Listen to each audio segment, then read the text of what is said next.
नमस्कार विद्यार्थियों, BA part द्वितीय की राजनीति विज्ञान की क्लास में आप सभी का स्वागत है। राजनीति विज्ञान के अंतर्गत बीए पार्ट सेकंड के प्रथम प्रश्न पत्र में क्या क्या आएगा उस सिलेबस के बारे में हम अध्ययन कर चुके हैं। सेकंड पेपर के अंतर्गत आपके क्या आएगा, क्या सिलेबस है, उसके बारे में हम अध्ययन करेंगे। आपका जो सेकंड पेपर है भारतीय राज्य व्यवस्था से संबंधित पेपर है। भारतीय राज्य व्यवस्था से संबंधित क्वेश्चन आंसर आपकी प्रतियोगी परीक्षाओं में भी पूछे जाते हैं। कोई भी प्रतियोगी परीक्षा की आप तैयारी कर रहे हैं, कंपटीशन एग्जाम की तैयारी कर रहे हैं, तो उसके लिए ये पेपर बहुत बहुत बहुत महत्वपूर्ण है। और यदि आप डेली क्लास अटेंड करते हैं तो आपके कई सारे जो कंसेप्ट है वो तो ऐसे ही क्लियर हो जाएंगे। अभी कोविड के लिए गाइडलाइन के कारण ऑनलाइन क्लास तो आपकी हो ही रही है, तो उस ऑनलाइन क्लास के माध्यम से आप उसका बेनिफिट उठा सकते हैं। कभी भी कहीं पर भी आप अपनी क्लास अटेंड कर सकते हैं। तो भारतीय राज्य व्यवस्था के अंतर्गत ये जो सिलेबस है, यह कोई भी परीक्षा जैसे पटवारी की है, आरएस की है, आईएएस की है, अन्य परीक्षाओं में ये एक महत्वपूर्ण सिलेबस का अंग होता है। तो मैं आशा करती हूँ कि आप लोग सभी ध्यान से, यदि आप कैरियर कॉन्शियस है, अपना कैरियर बनाना चाहते हैं, तो डेली ये क्लासें आप अटेंड करेंगे। और इसके बारे में कभी भी कुछ भी आपको कुछ पूछना है तो आप कमेंट बॉक्स में पूछ सकते हैं। तो इसके बारे में आपका क्या सिलेबस है सेकंड ईयर के हिसाब से, तो वो हम देखेंगे क्या सिलेबस रखा गया है। तो भारतीय राज्य व्यवस्था के अंतर्गत जो सिलेबस है, 5 जो यूनिट है उसमें आपका सिलेबस डिवाइड है। 5 यूनिट में से जो अभी तक जो क्वेश्चन पेपर आते हैं वो क्वेश्चन पेपर 5 यूनिट में डिवाइड होते हैं और सेक्शन 3 होते हैं। ए, बी और सी, ये 3 सेक्शन होते हैं। ए सेक्शन के अंतर्गत आपके 20 क्वेश्चन आएंगे, 20 नंबर के क्वेश्चन आएंगे, 10 क्वेश्चन आएंगे, 10 के 10 आपको क्वेश्चन करने हैं। बी सेक्शन के अंतर्गत आपके 5 क्वेश्चन आएंगे। हर क्वेश्चन में आपके विकल्प है, यानी कि 10 क्वेश्चन में से 5 क्वेश्चन करने हैं। हर जो क्वेश्चन है वो 7 नंबर का है। थर्ड जो यूनिट है, थर्ड जो सेक्शन है, उसके अंतर्गत 5 क्वेश्चन है और 5 में से आपको 3 करने हैं। अभी तक जो कोविड की गाइडलाइन नहीं है, जो क्वेश्चन आते हैं, क्वेश्चन पेपर आते हैं वो, और उसके अनुसार फिर क्या होता है, 1 क्वेश्चन करना है, 2 क्वेश्चन करना है, वो अलग चीज है। जैसे सेक्शन ए के अंतर्गत आपके 10 क्वेश्चन हैं, 10 क्वेश्चन अनिवार्य रूप से करने हैं। सेक्शन बी के अंतर्गत 5, हर एक में चॉइस है आपकी, तो 5 प्लस 5 ये आपके 10 क्वेश्चन, 5 क्वेश्चन हो गए। हर एक क्वेश्चन 7 नंबर का, ये 10 क्वेश्चन आपके 2 नंबर के। और सेक्शन सी के अंतर्गत आपके 5 क्वेश्चन आएंगे, 5 में से आपको 3 क्वेश्चन करने हैं। हर क्वेश्चन 15 नंबर का। ऐसे ही क्वेश्चन पेपर डिवाइड होता है। तो इसके अंतर्गत क्या है, पेपर क्या है, सिलेबस क्या है। यूनिट फर्स्ट के अंतर्गत भारत के संवैधानिक विकास में प्रमुख सीमांचल क्या है। भारत का संवैधानिक विकास के अंतर्गत किस प्रकार का संविधान का विकास हुआ, जैसे 1858 का संवैधानिक अधिनियम कह सकते हैं, 1909, 1919, 1935, और कैबिनेट मिशन योजना के अंतर्गत जो संविधान सभा अस्तित्व में आई, तो संविधान सभा का निर्माण कैसे हुआ, संविधान सभा के मूल मुद्दे क्या है, प्रवृत्तियां क्या है, दृष्टिकोण क्या है। ये आप क्लास अटेंड करते हैं तो आपको अच्छी तरह से समझ आ सकता है।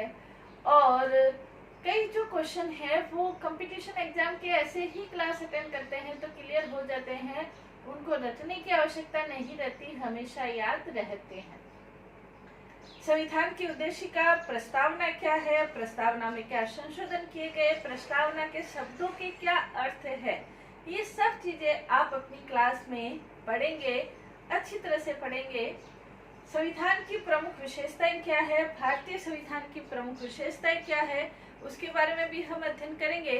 जैसे भारत का जो संविधान है वो विश्व का सबसे बड़ा लिखित संविधान कहा जा सकता है। दुनिया का सबसे बड़ा संविधान भारत का संविधान है। तो ये क्यों है, कैसे बना, क्या इसकी विशेषताएं हैं, संघात्मक है, एकात्मक है, संसदात्मक है, अध्यक्षात्मक है, क्या क्या विशेषताएं हैं, इन सब के बारे में हम अध्ययन करेंगे। यूनिट सेकंड के अंतर्गत मानवाधिकार क्या है और भारत के अंतर्गत क्या परिभाषा है। मानवाधिकार अलग है, मौलिक अधिकार अलग है। मौलिक अधिकार जिन्हें संविधान के द्वारा मान्यता प्राप्त है और जो संविधान की मूल विधि के अंतर्गत निहित है और जिनका हनन होने पर आप न्यायालय में शरण ले सकते हैं, तो वो मौलिक अधिकार है। 6 प्रकार के मौलिक अधिकार दिए गए हैं, उसके बारे में भी हम अध्ययन करेंगे। राज्य के नीति निर्देशक जो तत्व हैं, नीति निर्देशक तत्व अलग है, मौलिक अधिकार अलग है, दोनों के बीच क्या अंतर है, इसके बारे में भी हम अध्ययन करेंगे। संविधान में जो संशोधन प्रक्रिया है, जो उसका वर्णन संविधान के अनुच्छेद 368 के अंतर्गत दिया गया है, उसके बारे में भी हम अध्ययन करेंगे कि संविधान में संशोधन किस प्रकार से होता है। संशोधन के आधार पर ही किसी संविधान को कठोर संविधान, किसी संविधान को लचीला संविधान कहा जाता है। जब संशोधन साधारण तरीके से होता है तो उसे लचीला संविधान कहते हैं। यदि विशिष्ट प्रक्रिया के माध्यम से होता है तो उसे कठोर संविधान कहते हैं। ये कई बार छोटे क्वेश्चन में पूछा जाता है कि कठोर संविधान क्या है, लचीला संविधान क्या है। तो इन सब के बारे में हम अपनी आने वाली जो क्लासेज है उसके बारे में अध्ययन करेंगे। आज जैसे हम सिलेबस के बारे में अध्ययन कर रहे हैं, भारत की संघीय व्यवस्था की प्रवृत्ति क्या है, संघात्मक शासन के जो लक्षण है वो लक्षण क्या है, और भारत के अंतर्गत जो संघात्मक शासन है वो अपनी विशेषताओं को लिए हुए हैं। भारतीय परिस्थिति के अनुरूप भारतीय संविधान निर्माताओं ने भारत की संघीय व्यवस्था को ग्रहण किया है। तो भारत में संघात्मक शासन है, लेकिन संघात्मक शासन उस अर्थ में नहीं है जिस अर्थ में अमेरिका या स्विट्जरलैंड के अंतर्गत है। तो उसकी क्या विशेषताएं हैं, इन सब के बारे में हम अध्ययन करेंगे। भारत में संघात्मक होते हुए भी एकात्मक लक्षणों को ग्रहण किया गया है, वो एकात्मक लक्षण क्या है, एकात्मक शासन क्या होता है, संघात्मक शासन क्या होता है, ये सब चीजें कंसेप्ट आपके क्लास अटेंड करने से ही क्लियर होते हैं। नेक्स्ट इसके अंतर्गत संघ और राज्यों के बीच क्या संबंध है। भारत में संघात्मक शासन है तो संघात्मक शासन केंद्र और राज्यों के बीच शक्तियों का बंटवारा है। केंद्र सेंटर की अलग शक्तियां हैं, स्टेट की अलग शक्तियां हैं। तो सेंटर और स्टेट की जो पावर है उसमें आपस में क्या रिलेशन है, दोनों को जो शक्तियां मिली है संविधान के द्वारा मिली है, तो उनके बीच क्या संबंध है। जैसे वैधानिक संबंध है, उनके बीच प्रशासनिक संबंध है, न्यायिक संबंध है, वित्तीय संबंध नहीं है, न्यायिक संबंध है, तो उनके बीच सारा संघ और राज्यों के बीच क्या संबंध है, विधायी संबंध, प्रशासनिक संबंध और वित्तीय संबंध, इन सब के बारे में हम अध्ययन करेंगे। तो ये संघ और राज्यों के बीच संबंधों से संबंधित है। इसके अलावा नूतन प्रवृत्तियां क्या है, नवीन जो प्रवृत्तियां हैं, रिसेंट ट्रेंड, इनके बीच क्या है, उन सब के बारे में सेकेंड यूनिट के अंतर्गत हम अध्ययन करेंगे। भारतीय संविधान के जो संविधान है उसके अंतर्गत जो इकाई 3 के अंतर्गत जो टॉपिक लिए गए हैं, संघीय कार्यपालिका। कार्यपालिका के अंतर्गत जैसे राष्ट्रपति के बारे में हम अध्ययन करेंगे। राष्ट्रपति का निर्वाचन किस प्रकार से होता है, कौन योग्य होता है। इसके अलावा कार्यपालिका के अंतर्गत प्रधानमंत्री और उनका मंत्रिमंडल भी आता है, कौन कौन से मंत्री होते हैं, प्रधानमंत्री के क्या कार्य है, पावर है, इन सब के बारे में क्या योग्यता है, कैसे उनका चुनाव होता है, इन सब के बारे में हम अध्ययन करेंगे। संघीय संसद, भारत की जो संसद है वो राष्ट्रपति, लोकसभा और राज्यसभा, इन सब से मिलकर बनती है। ये भी कई बार क्वेश्चन पूछा जाता है कि संसद में कौन कौन शामिल होते हैं, राष्ट्रपति, लोकसभा और राज्यसभा। तो ये सब क्या है, लोकसभा क्या है, किसे कहेंगे, राज्यसभा के सदस्यों का चुनाव किस प्रकार से होता है, लोकसभा के सदस्यों का चुनाव किस प्रकार से होता है। लोकसभा एक अस्थायी सदन कहा जा सकता है और राज्यसभा एक स्थायी सदन हम कह सकते हैं। तो इन सब के बारे में हम अध्ययन करेंगे। उच्चतम न्यायालय के बारे में अध्ययन करेंगे। सर्वोच्च न्यायालय, सुप्रीम कोर्ट क्या है, कैसे न्यायाधीशों का चुनाव होता है, कोलेजियम पद्धति क्या है, अभी जैसे विवाद चल रहा था तो क्यों विवाद चल रहा था, न्यायिक पुनरावलोकन क्या है। सर्वोच्च न्यायालय के पास जो ये शक्ति है कि कार्यपालिका के द्वारा किए गए कार्य और विधायिका यानी कि संसद के द्वारा पारित किए गए कानून यदि वो संविधान के अनुकूल नहीं है तो सर्वोच्च न्यायालय को अधिकार है कि वो ये देखे कि संविधान के अनुकूल है या नहीं है। अगर नहीं है तो वो उन्हें अवैध घोषित कर सकती है। इसको न्यायिक पुनरावलोकन कहा जाता है। तो न्यायिक पुनरावलोकन क्या है इसके बारे में अध्ययन करेंगे और भारत के सर्वोच्च न्यायालय न्यायिक पुनरावलोकन शक्ति का प्रयोग कहाँ तक करते हैं, इन सभी के बारे में हमारा अध्ययन होगा। आपातकालीन प्रावधान भारतीय संविधान के अंतर्गत अनुच्छेद 352, 356 और 360 इन सब के अंतर्गत आपातकालीन जो प्रावधान है उसका वर्णन किया गया है।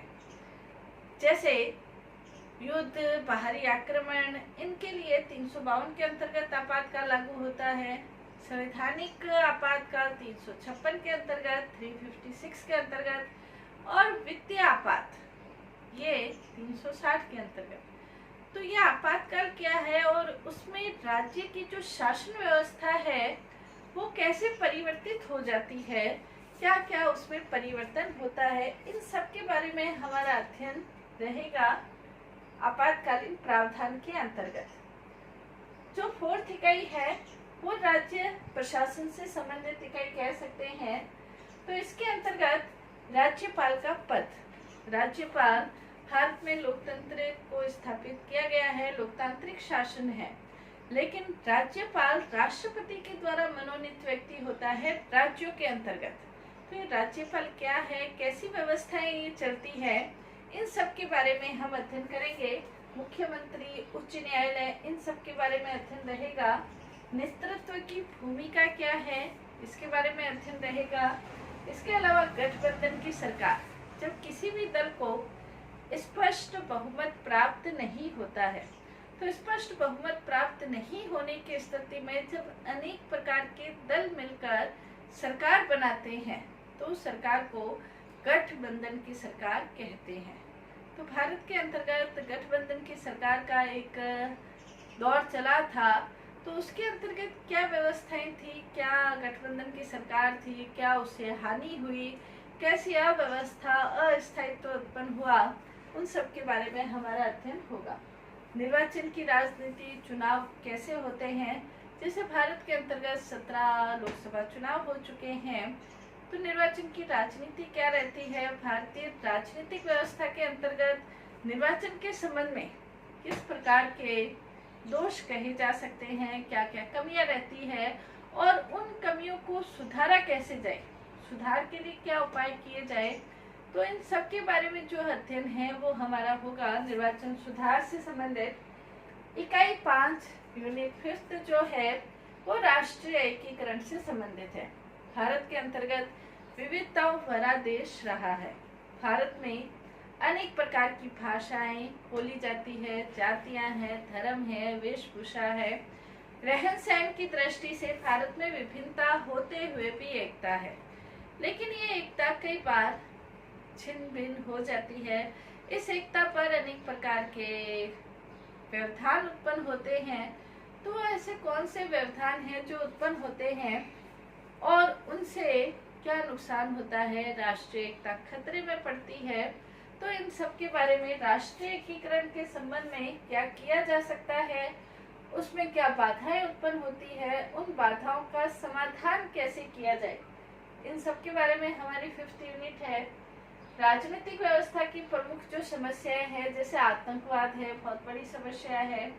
भाषावाद, भारत में अनेक भाषाएं बोली जाती है और भाषा की जो समस्या है वो बहुत बड़ी समस्या होती है।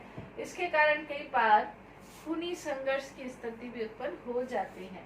क्षेत्रीयवाद की समस्या, सांप्रदायिकता की समस्या, आरक्षण की राजनीति, SC, ST, OBC को आरक्षण की क्या व्यवस्थाएं थी, क्या व्यवस्थाएं होनी चाहिए और ये अभी तक चल रही है, क्यों चल रही है, इससे क्या नुकसान होते हैं, इन सब के बारे में अध्ययन आरक्षण की राजनीति के अंतर्गत हो।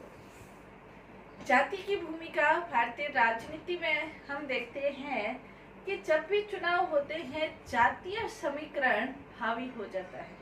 जाति के आधार पर राजनीतिक दलों के द्वारा उम्मीदवार खड़े भी किए जाते हैं, जाति के आधार पर वोट भी दिए जाते हैं, जाति के आधार पर मंत्रिमंडल तक का निर्माण होता है। भारतीय राजनीति में जाति एक महत्वपूर्ण तत्व है, वो किस प्रकार से अपनी भूमिका निभाता है, इन सब के बारे में हमारा अध्ययन होगा।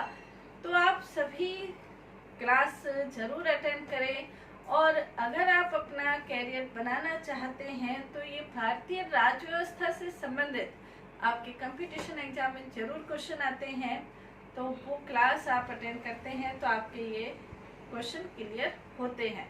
धन्यवाद।